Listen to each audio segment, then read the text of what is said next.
When receiving a sewer lift station alarm, so the first thing you're going to want to do is respond to the alarm. You get to the station, you open up the PLC, look what the alarm is. Once you have what the alarm is, you are absolutely going to need to call the lift station senior or one of the seniors in distribution if you can't get a hold of them, or a supervisor if you can't get a hold of one of those seniors.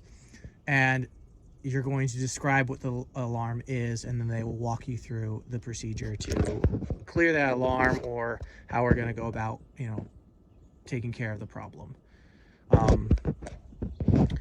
After that, whatever work gets done, whether it's, you came to, check the generator, do the generator, make sure it's running, or you got, an alarm for a clog or for a power fail or anything, you will then fill out the logbook entry on what, was done at the station. And that's just very important. So logbooks are in every station, water, sewer, whatever, and they'll be located in various locations, but they're always usually where the auto dialer is, and fill out the logbook. Okay, so almost all the water stations have an entry alarm. Unfortunately, most of the sewer lift stations do not have an entry alarm. However, if you ever run into a cabinet with a blue dot on it, that means that inside that cabinet will be the entry alarm, and you need to press it before you open up anything else or do any other work. Otherwise, you'll end up with a secondary alarm for that entry. When responding to a call that requires you to enter the dry well to clear the alarms or check what's going on, make absolutely sure you follow our entry procedures, such as filling out the entry paperwork, testing the air. Before entry, you need to make sure you test the air at all levels, all the way down to the bottom, before you can disconnect your gas monitor and then bring it down into the wet well with you. Make sure you lock the door, and if you are not going in with two people, you need to fill out the alternate entry procedures and have your notification system all set up ahead of time. So another important thing is knowing where the flow meter is located. This is Pawnee, and a few other lift stations are similar to this one, where they'll have a cabinet here. You're gonna have to unscrew a little nut off the cabinet, don't lose it, pull it open, and back behind the panel you have your auto dialer and your flow meter, as well as maybe some other stuff like the WESA air pumps, logbook, and everything. So that's just, your flow meter is going to be behind this little cabinet on some of the stations, and the auto dialer. Okay, let's say you come to a station and you get a WESA air failure alarm. We'll acknowledge it, it'll lock itself in. Oh, sorry. Okay, WESA air fail alarm has been locked in. The first thing you're gonna do if you respond to a WESA air fail alarm, which is pretty common, is come over here to this little doohickey and look for a little bead that should be floating right there. If you don't see the little bead, this isn't just a typical power outage where the power failed and it can clear. It means the WESA air pumps have failed. They're either not pumping enough, or they've turned off, or whatever have you.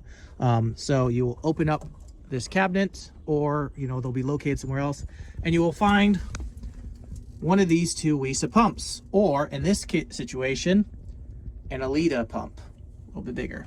I have it unplugged to simulate the situation here, so we're gonna plug her back in. It'll say, WESA pumps, or there'll just be an outlet where the WESA, one of these will be plugged in and the other one won't be. I'll demonstrate that in a little bit. So plug our Alita pumps back in. Those aren't in every station, we're just testing those. And now you see here, our bead is shown back up. Our WESA air failure is cleared because we had already acknowledged it and locked it in. And that's a WESA air pump. So what will happen typically in this situation, is your WESA air pump will have failed or gone bad, or it'll be grinding some horrible noise. It'll be hooked up like this with one of them pumped in, and it'll sound like that, right? Real loud. And if it's wrong, it'll sound even louder, or it won't sound anything at all. And so what you'll do is you'll take this hose, you'll switch it from one WESA air pump to the other WESA air pump, unplug the one that was failing, and plug in the other one that wasn't. And then that will start supplying the air. Now it doesn't quite look like that because right now we're running on this Alita pump, but that would be what you would do for a WESA air pump fail. Of course, as in any situation where you get a phone call, call the lift station senior and I will walk you through this. This is just a demonstration of what I'll be walking you through so you're not completely lost. Again, these are one of the more common alarms I get. All right, so this is just another example of if you have a WESA fail alarm, and this is kind of a different setup than some of the other ones. You have pump 1, pump 2, and these ones, instead of it being a switch that you switch between the pumps, what you'll do is you'll find the pump that's off, right, unplugged. You'll find the plug for the pump that is on. You can always tell it's on because it'll either have a hose coming out or it'll be vibrating. And what you would do is you would plug in the other pump. So you'll switch, unplug one, plug in the other one, pull the air hose off, put it on the other one.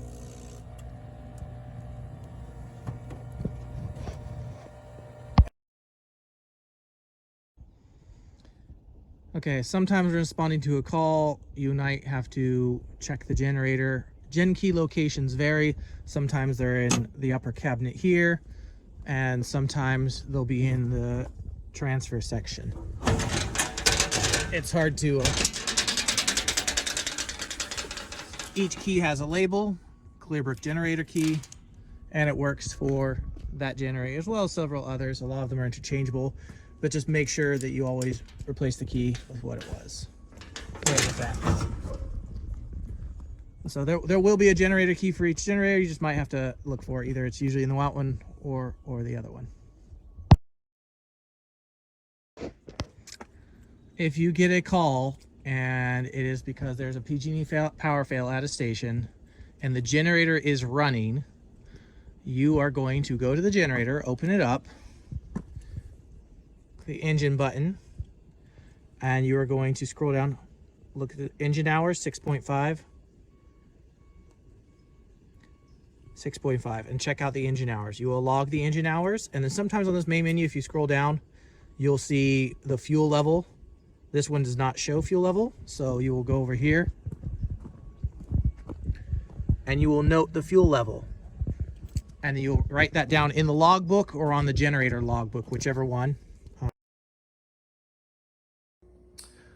Okay, so in this situation, we have an effluent low flow alarm. That just means that as the pump was trying to pump out, it just wasn't getting up to the GPM on the flow meter. This is what our flow meter looks like, and this is how you read the GPM. So the flow wasn't getting up high enough to where the set point was set, so it sends off this alarm. This is a symptom typically of like a clog in the pump or a jam in the pump or something similar to that. Another example of something that would signal that there was a clog in the pump would be if like pump 1 or pump 2 was in failure, right? Because if it can't pump, that sometimes the motors will overheat and then it'll go into failure before it breaks. We're just going to acknowledge and clear. It goes away, and then you would always make sure to call me in this situation. But if you have a low flow alarm that clears, what you're going to want to do is run the pump again in hand, the pump that was flashing. So you're going to do pump 1 or pump 2. Or both. And then as you're running it, you will go and look at the flow, and you're going to see if the flow matches what the other pump is supposed to be pumping, or usually on the stations they'll have a little sheet on the wall that tells you this pump is supposed to be running X GPM 170 right here. But of course, in all these situations, you should call a senior, me or one of the other distribution seniors, or a supervisor if you can't get a hold of a senior, before you do any of these things. This is just kind of explain to you like what you should be doing when troubleshooting, or when a senior's walking you through. Okay, so here's an example of an alarm you could receive. You have a common alarm flashing over here, and then it's going to tell you pump 1, failure, it's flashing. If you click the acknowledge or reset button, acknowledge the alarm, but see how it stays solid? So that the fact that it's staying solid is letting you know that, yeah, you've acknowledged the alarm, it's gonna stop calling out, but that problem still exists. And until that light goes away, that pump is not going to run. Okay, another rule for any sewer lift station call that you get, whether it's PG&E fail, any alarm whatsoever, it is part of our procedure that you will check the wet well before you leave, right? You might be like, oh, it was just a quick little PG&E blip. Everything's looking fine. We're all good. We can acknowledge the alarm. The alarm got acknowledged. We're clear. Well, that's all good and grand. Please check the wet well. They're different for each station. Some of them you're going to need a manhole hook. There'll be a manhole hook at the station. Some of them you'll need this key that will be in the cabinet. But the wet well needs to be checked just in case, for whatever reason, all of our equipment is reading incorrectly. You should look at the wet well and be like, oh, that looks really high, or that looks right about where it's supposed to be. Okay, so when responding to a lift station call, especially on these capsule ones, they're all a little bit different. But you unlock, open the door, down. To close the door, you pull up and it locks it. If you go down, it only opens the door. So now